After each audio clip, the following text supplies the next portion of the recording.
안녕하세요. 저는 가톨릭대학교 의정부 성모병원 심장내과에서 근무하고 있는 김찬준이라고 합니다.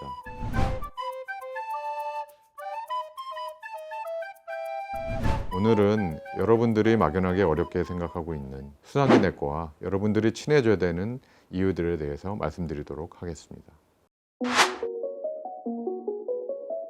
처음에 환자들이 느끼는 거는 음식을 많이 먹고 물을 많이 먹고 소변을 많이 보는 거로 증상이 나타나지만 궁극적으로는 심장혈관 질환이 있는 거하고 동등하다고 표현합니다. 그 말의 의미는 뭐냐면, 그리고 이제 당뇨병이 있는 분들은 궁극적으로는 심장혈관 질환이 생길 가능성이 매우 높고, 또 예후가 나빠지거나 신체상의 결손이 생길 위험들이 결국은 이제 당뇨병이 있는 환자분들은 매우 높다고 알려져 있습니다. 또 더군다나 이제 좀 일반적인 당뇨병이 없는 환자분들에 비해서 약간 비전형적인 증상을 나타내는 경우가 많습니다. 일반적으로 흉통으로 나타나지 않고 호흡곤란이나 어지러움증으로 처음 심장혈관 질환으로 내원하는 분들이 상당히 많고, 내원해서 평가를 할 때도 젊은 사람들도 당뇨병이 있는 경우에는 심장혈관 질환이 매우 광범위하게 있거나 매우 심한 경우 있는 경우가 상당히 많습니다. 당뇨병이 있는 환자분들은 특히 조기에 확인하고 또 조기에 치료를 시작하고 조기에 관리를 하는 것이 바람직한 접근 방법이라고 할 수 있겠습니다. 고혈압은 당뇨병 환자와 마찬가지로 심뇌혈관 질환의 가장 큰 위험 요소입니다. 고혈압이 있는 분들은 심부전이나 심장혈관 질환, 그리고 뇌경색 같은 이제 심뇌혈관 질환도 일으키고, 또 콩팥병, 만성 콩팥병 같은 것들을 일으켜서 궁극적으로 이 고혈압이란 질환들도 혈관 질환들하고 굉장히 큰 관계가 있습니다. 그렇기 때문에 고혈압이 있는 분들은 혈관 질환에 초점을 맞춰서 혈관 질환이 발현하지 않게 순환기내과 의사들하고 상의를 하면서 가장 바람직한 방법으로 관리를 시작하는 것이 굉장히 중요합니다.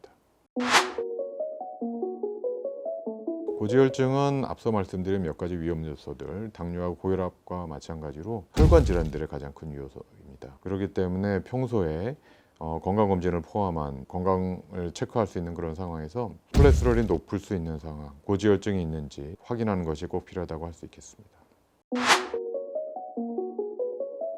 사실은 흉통의 원인은 굉장히 여러 가지가 있습니다. 심장, 심혈관계에서 시작되는 것, 소화기계에서 시작되는 것, 흉막에서 시작되는 것, 흉곽에서 시작되는 것, 여러 가지가 있지만 우리 몸에 특히 치명적인 영향을 줄 수 있는 것은 심혈관계에서 시작되는 흉통이라고 할 수 있겠습니다. 흉통이 있다면은 절대 가벼이 여기지 말고 이제 가까운 병원 혹은 응급실을 방문해서 자기의 그 흉통이 심뇌혈관 질환에 의해서 발현되지 않는지 를 확인하는 것이 꼭 필요하다고 하겠습니다. 특히 이제 심장 혈관에서 시작되는 흉통은 되게 쥐어짜거나 누르는 느낌이 있는 경우가 많고, 어떤 경우는 그것이 양쪽 어깨나 혹은 목, 턱, 치아로 방사되는 경우가 있습니다. 특히 또 심한 그 대동맥 박리증 같은 경우에는 극심한 흉통이 있으면서 견갑골 쪽으로 방사되는 것이 특징입니다. 예를 들어서 어머님이나 아버님이 심근경색이 있으셨다고 해서 그 가족력이 바로 심근경색 혹은 심혈관 질환의 위험 요소가 되는 것은 아닙니다. 특정 연령대하고 관계가 있다고 알려져 있는데, 남성의 경우에는 아버님이나 혹은 남자 형제자매가 55세 미만에서 심장혈관 질환이 생겼다면 본인도 심장혈관 질환의 위험이 높다고 생각해야 됩니다. 또 여성분들의 경우에 예를 들어서 어머님이나 이런 가족 관계에서 65세 미만에서 심장혈관 질환이 발견되었다면 심혈관 질환의 위험 요소가 있다고 생각해야 되는데, 가족력으로서 이제 심장혈관 질환이 있는 분들은 심혈관 질환에 위해가 되는 다른 요소는 없는지 항상 확인할 필요가 있겠습니다.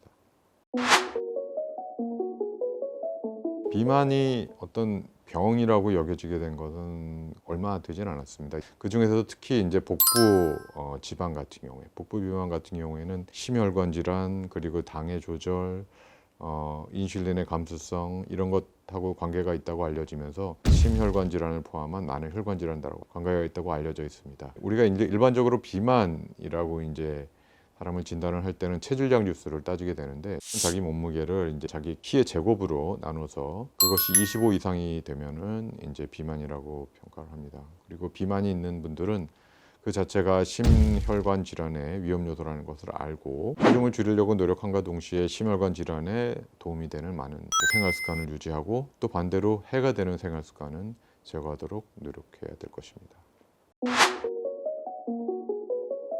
이제 일반적으로 알려져 있듯이 스트레스 만병의 근원인 것은 맞습니다. 이제 스트레스가 많은 분들, 특히 이제 어떤 성취욕이 많은 분들, 성취욕이 많은 것은 나쁜 것은 아닙니다만 또 어떤 일을 해야 된다는 강박감이 강하고 또 이런 것들을 위해서 분노 혹은 초조, 불안감 이런 것들이 있는 분들은 결국은 이제 심장이나 심혈관에 이제 부담을 주게 됩니다. 이런 분들은 또한 건강하지 않은 생활 습관으로 연결되는 경우가 많은데 과다한 음주라든지 흡연, 스트레스가 많은 분들은 심혈관 질환에 걸릴 위험이 높다는 것을 유념해 주시는 게 좋겠고 혹시 그런 것과 관련해서 증상이 나타난다면은 즉시 이제 순환기 내과를 방문해서 심장 질환과 관련된 평가를 하시는 것이 바람직하다고 생각합니다. 많은 분들이 제가 앞서 말씀드린 그런 위험 요소들을 많이 갖고 있습니다. 이런 요소들의 결국은 이제 궁극적으로 자기가 위중한 질환으로 진행될 수 있다는 것을 알고 순환기내과를 반드시 이제 너무 어려워하실 것만 아니라 오히려 미리 순환기내과 의사들하고 얘기를 하면 가벼운 상태에서 순환기내과를 보시게 되면서 행복한 삶을 지내실 수 있을 것 같습니다.